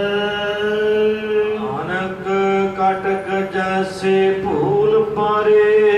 ਜਦ ਇੰਜ ਸਮਝ ਲਓ ਕਿ ਸੋਨੇ ਦੇ ਅਨੇਕਾਂ ਗਹਿਣਿਆਂ ਦੇ ਵਿੱਚ ਅਸੀਂ ਭੁੱਲੇ ਹੋਏ ਹਾਂ। ਆ ਕਿੱਲ, ਆ ਕਾਂਡੇ ਨੇ, ਆ ਕੁਛ ਹੈ, ਆ ਕੁਛ ਹੈ। ਪਰ ਜਦੋਂ ਸੁਨਿਆਰੇ ਦੇ ਕੋਲ ਆਪਾਂ ਲੈ ਕੇ ਜਾਵਾਂਗੇ, ਅਬ ਕਹਤੇ ਕਹਿਣ ਨ ਆਇਆ। ਉਹ ਇਹ ਨਹੀਂ ਵੇਖੇਗਾ ਵੀ ਇਹ ਕੜਾ ਹੈ, ਇਹ ਕਾਂਡੇ ਨੇ, ਉਹ ਕਹੇਗਾ ਵੀ ਇਹ 23 ਕੈਰਟ ਹੈ, ਇਹ 22 ਕੈਰਟ ਹੈ, ਆ 24 ਕੈਰਟ ਦਾ ਸੋਨਾ ਹੈ। ਜਾਂ ਵਿੱਚ ਕੁਠਾੜੀ ਦੇ ਸੁਹਾਗਾ ਪਾ ਕੇ ਗਰਮ ਕਰਕੇ ਮੈਲ ਕੱਢ ਕੇ ਤੇ ਲਾਂਭੇ ਕਰ ਦੇਗਾ, ਸੋਨੇ ਨੂੰ ਵੱਖਰਾ ਸ਼ੁੱਧ ਕਰਕੇ ਦਿਖਾ ਦੇਗਾ, ਇੰਨੀ ਇਹਦੇ ਵਿੱਚ ਮੈਲ ਸੀਗੀ, ਆ ਤੁਹਾਡਾ ਸੋਨਾ ਜੀ ਭਾਈ। ਇੰਜ ਸੋਨੇ ਦੀ ਤਰ੍ਹਾਂ ਪਰਮਾਤਮਾ ਦੀ ਅੰਸ਼ ਜੀਵਾਤਮਾ ਸਾਡੇ 'ਚ ਨਿਵਾਸ ਕਰ ਰਹੀ ਹੈ ਤੇ ਇਹ ਜੀਵਾਂ ਰੂਪ ਗਹਿਣੇ, ਕੋਈ ਇਸਤਰੀ ਹੈ, ਕੋਈ ਮਨੁੱਖ ਹੈ, ਕੋਈ ਪਸ਼ੂ ਹੈ, ਕੋਈ ਪੰਛੀ ਹੈ, ਪਰ ਬ੍ਰਹਮ ਗਿਆਨੀ ਦੀ ਤਰ੍ਹਾਂ ਸੁਨਿਆਰੇ ਦੀ ਨਿਗਾਹ ਦੇ ਵਿੱਚ ਬ੍ਰਹਮ ਦਿਸੈ, ਬ੍ਰਹਮ ਸੁਣੀਐ, ਏਕ ਏਕ ਵਖਾਣੀਐ, ਆਤਮ ਵਸਾਰਾ ਕਰਨ ਹਰ ਪ੍ਰਭ ਬਿਨਾ ਨਹੀਂ ਜਾਣੀਐ। ਸਰਬੇ ਏਕ ਅਨੇਕ ਸੁਆਮੀ। ਇਹ ਸੁਆਮੀ ਪਰਮੇਸ਼ਰ ਸਾਰੇ ਸੰਸਾਰ ਵਿੱਚ ਕੇਵਲ ਇੱਕ ਤੂੰ ਆਪ ਹੀ ਹੈ। ਸਭ ਘਟ ਭੁਗਵੈ ਸੋਈ। ਹਰ ਇੱਕ ਤੋਂ ਅਨੇਕਾਂ ਰੂਪ ਹੋ ਕੇ ਸਾਰੀਆਂ ਘਟਾਂ ਹਿਰਦਿਆਂ ਵਿੱਚ ਉਹੀ ਰੂਪ ਹੋ ਕੇ ਪਦਾਰਥਾਂ ਨੂੰ ਭੋਗ ਰਿਹਾ ਹੈ। ਆਪੇ ਰਸੀਆ ਆਪ ਰਸ, ਆਪੇ ਰਾਵਣ ਹਾਰ, ਆਪੇ ਹੋਵੇ ਚੋਲੜਾ, ਆਪੇ ਸੇਜ ਪਿਤਾਰ। ਸਭੇ ਘਟ ਰਾਮ ਬੋਲੇ, ਰਾਮਾ ਬੋਲੇ, ਰਾਮ ਬਿਨਾ ਕੋ ਬੋਲੇ ਨਹੀਂ ਰਹਾਓ। ਇੱਕ ਮਾਟੀ ਕੁੰਜਰ ਚੀਟੀ ਭਾਜਨ ਹੈ ਉਹ ਨਾਨਾ ਦੇ, ਅਸਤਾਵਰ ਜੰਗਮ ਕੀਟ ਪਤੰਗਮ, ਘਟ ਘਟ ਰਾਮ ਸਮਾਨਾ ਰੇ। ਕਹਿ ਰਵਿਦਾਸ ਹਾਥ ਪਨੇਰਾ। ਕਈ ਮੂਰਖ ਕਹਿੰਦੇ ਨੇ ਵੀ ਘਸੁੰਨ ਨੇੜੇ ਜੇ ਰੱਬ ਨੇੜੇ। ਹੁਣ ਪੁੱਛ ਕੇ ਵੇਖੋ, ਜਦੋਂ ਕਰੋਨੇ ਦੀ ਮਾਰ ਪਈ ਹੈ ਨਾ, ਹੁਣ ਪੁੱਛ ਕੇ ਵੇਖੋ ਕਿ ਕੌਣ ਨੇੜੇ ਹੈ। ਆਇਆ ਕਿ ਨਹੀਂ ਰੱਬ ਦੇ ਉੱਤੇ ਪਰਮਾਤਮਾ ਸਾਰਿਆਂ ਨੂੰ। ਕੁਦਰਤ ਨੇ ਇੱਕਦਮ ਹੀ ਸਭ ਕੁਝ ਬਦਲ ਕੇ ਰੱਖ ਦਿੱਤਾ। ਬੰਦੇ ਦੀਆਂ ਸੋਚਾਂ ਮਿੱਟੀ 'ਚ ਬਣਾ ਦਿੱਤੀਆਂ, ਸਭ ਵਾਸ਼ ਹੋ ਗਿਆ, ਦਿਮਾਗ ਐ ਕਲੀਨ ਕਰਕੇ ਰੱਖ ਦਿੱਤਾ। ਹੁਣ ਤਾਂ ਪਰਮਾਤਮਾ ਯਾਦ ਹੀ ਹੈ ਨਾ। ਇਸ ਵਾਸਤੇ ਘਸੁੰਨ ਨੇੜੇ ਨਹੀਂ, ਪਰਮਾਤਮਾ ਨੇੜੇ ਜੇ। ਮਹਾਰਾਜ ਕਹਿੰਦੇ ਹੱਥ ਤੋਂ ਉਹ ਨੇੜੇ ਹੈ। ਇਹ ਗੱਲ ਸਮਝ ਲਓਗੇ ਤਾਂ ਨੇੜੇ ਪਾਰ ਹਨ। ਜੇ ਹੋਏ ਸੋ ਹੋਈ। ਦੁਨੀਆ ਕਹਿੰਦੇ ਪਰਮਾਤਮਾ ਹੈ ਤਾਂ ਸਾਨੂੰ ਦਿਖਾਓ ਕਿੱਥੇ ਹੈ। ਪਰ ਮਹਾਰਾਜ ਭਗਤ ਰਵਿਦਾਸ ਜੀ ਕਹਿੰਦੇ ਵੀ ਰੱਬ ਤੋਂ ਬਗੈਰ ਤਾਂ ਕੁਛ ਵੀ ਨਹੀਂ ਗੁਰਮੁਖੋ। ਜਲ ਥਲ ਮਹੀਰ ਪੂਰਿਆ, ਸੁਆਮੀ ਸਿਰਜਣਹਾਰ, ਅਨਕ ਭਾਂਤ ਹੋਏ ਪਸਰਿਆ, ਨਾਨਕ ਏਕੰਕਾਰ। ਉਹ ਹੱਥ ਤੋਂ ਵੀ ਨੇੜੇ ਹੈ, ਸਾਹ ਰਗ ਤੋਂ ਵੀ ਨੇੜੇ ਹੈ, ਪੈਰਾਂ ਤੋਂ ਵੀ ਨੇੜੇ ਹੈ। ਇਸ ਵਾਸਤੇ ਹੈ ਸੁਤੇ ਸਿੱਧ ਜੋ ਭਜੋਰਿਆ ਸੋ ਹੋਈ ਜਾਵੇ। ਜੋ ਆਪ ਜੀ ਸਹਿਜ ਸਰੂਪ ਦਾ ਅਭਿਆਸ ਕਰਨ ਵਾਲਾ ਹੋ ਜਾਂਦਾ, ਉਹ ਸੁਤੇ ਸਿੱਧ ਉਲਟ ਕੇ ਮਹਾਰਾਜ ਤੇਰਾ ਰੂਪ ਹੋ ਜਾਂਦਾ ਹੈ। ਇਹ ਭਗਤ ਰਵਿਦਾਸ ਜੀ ਨੇ ਬ੍ਰਹਮ ਗਿਆਨ ਦਾ ਸ਼ਬਦ ਉਚਾਰਨ ਕਰਕੇ ਬਖਸ਼ਿਸ਼ ਕੀਤੀ ਹੈ। ਉਹਨਾਂ ਤੋਂ ਮਾਫ ਕਰਨੀਆਂ ਜੀ। ਅੱਗੇ ਤੋਂ ਸਮਤ ਬਖਸ਼ਣੇ। ਇਹ ਅੱਜ ਹੁਕਮਨਾਮਾ ਆਇਆ ਹੈ ਗੁਰਦੁਆਰਾ ਸਿੰਘ ਸ਼ਹੀਦਾਂ ਸਵਾਣਾ, ਜਿੱਥੇ ਆਪ ਜੀ ਹਾਜ਼ਰੀ ਭਰ ਰਹੇ ਹੋ। ਲੜੀਵਾਰ ਕਥਾ ਤੋਂ ਅਲੱਗ ਆਪਾਂ ਹੁਕਮਨਾਮੇ ਦੀ ਕਥਾ ਕੀਤੀ ਹੈ। ਕੱਲ ਤੋਂ ਲੜੀਵਾਰ ਕਥਾ ਪ੍ਰਾਰੰਭ ਹੋਵੇਗੀ। ਸਰਬੇ ਕੇ ਅਨੇਕ ਸੁਆਮੀ, ਸਭ ਘਟ ਭੁਗਵੈ ਸੋਈ।